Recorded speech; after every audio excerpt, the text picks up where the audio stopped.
Merantau bukanlah perkara yang sederhana. Jauh dari orang tua adalah hal yang paling sulit untuk dijalani. Namun, berbahagialah mereka yang sedang berada di tanah rantau, karena semakin jauh dari orang tua, justru hati mereka semakin dekat. Saat merantau kita jalani akan ada banyak cerita yang dilalui, baik itu suka maupun duka. Akan ada cerita kala kita meneteskan air mata karena kerinduan dengan kampung halaman. Kami anak rantau mungkin punya mental yang lebih kuat dibandingkan dengan anak yang masih tinggal dengan orang tuanya. Tak jarang kami bertahan hidup dengan tanpa uang sepeser pun. Tak jarang kami menahan lapar, letih, dan rasa sakit. Di saat kami sedang sakit, kami tidak pernah merepotkan orang tua dengan keluhan ini dan itu.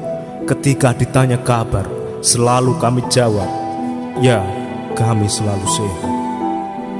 Kalian yang berada di rumah berbahagia dan bersyukurlah karena banyak fasilitas dan kasih sayang di dalam rumahmu. Karena kami di tanah rantau ini hidup dengan seadanya. Kami tidur tanpa kasur dan bantal. Kami bisa makan kalau hanya pegang uang, dan kamar mandi pun bergantian. Coba bayangkan, mau buang air besar saja harus ngantri panjang, sedangkan rasa mules sudah menjalar sampai ke ubun-ubun.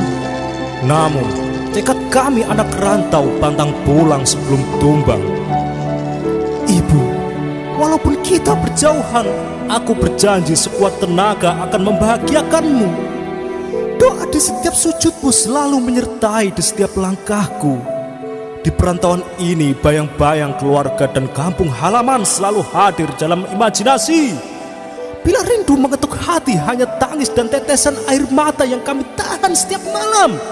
Bila tiba saatnya berkumpul keluarga, itulah kebahagiaan sejati bagi kami.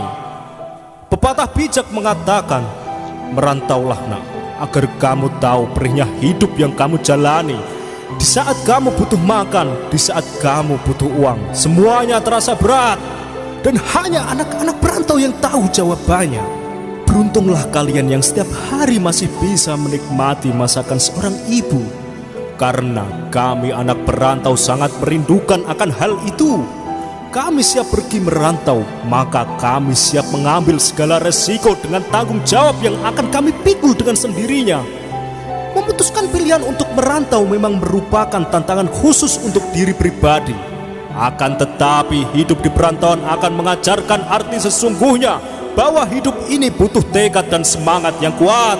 Dan merasakan hidup ini sangatlah berarti. Setiap tangis dan pengorbanan yang begitu besar dirasakan anak rantau.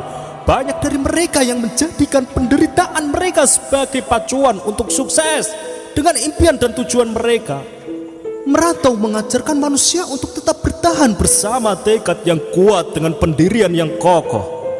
Kesepian, kerinduan, keringat dan air mata yang akan kamu keluarkan adalah bukti dari perjuanganmu. Pola hidup yang mengharuskan kamu untuk berhemat di perantauan, permasalahan yang kamu selesaikan dengan pikiran kamu sendiri, kehilangan momentum hari-hari spesial bersama keluargamu, itu semua merupakan bagian dari perjuangan anak rantau. Wahai anak rantau, ketahuilah dirimu lebih berpeluang untuk sukses atas dasar pelajaran hidup yang sudah kamu alami. Karena kamu cenderung lebih mandiri, kamu lebih cepat beradaptasi, kamu lebih paham dengan tantangan, kamu juga lebih pandai mengatur keuangan, dan kamu lebih kuat. Itulah alasan mengapa anak rantau berpeluang besar meraih kesuksesan. Cobalah untuk lebih mencermati dan melihat situasi hal-hal di sekitarmu. Jangan pantang menyerah, jangan sia-siakan waktumu dan pengorbananmu. Raih kesuksesanmu dan pulanglah, keluargamu menanti dengan penuh harapan. Dan jangan berputus asa ketika kamu pulang ke kampung halaman tidak membawa kesuksesan. Setidaknya kamu tahu apa arti perjuangan. Jadikan pengalamanmu sebagai batu pijakan untuk melangkah. Tersenyumlah dan terus berjuang. Oke sobat, sebenarnya pengalaman hidup ini adalah perantauan mencari arti kehidupan. Semoga bermanfaat. Ikuti terus video-video dari Celah Terang, inspirasi dahsyat, rahasia, pola pikir.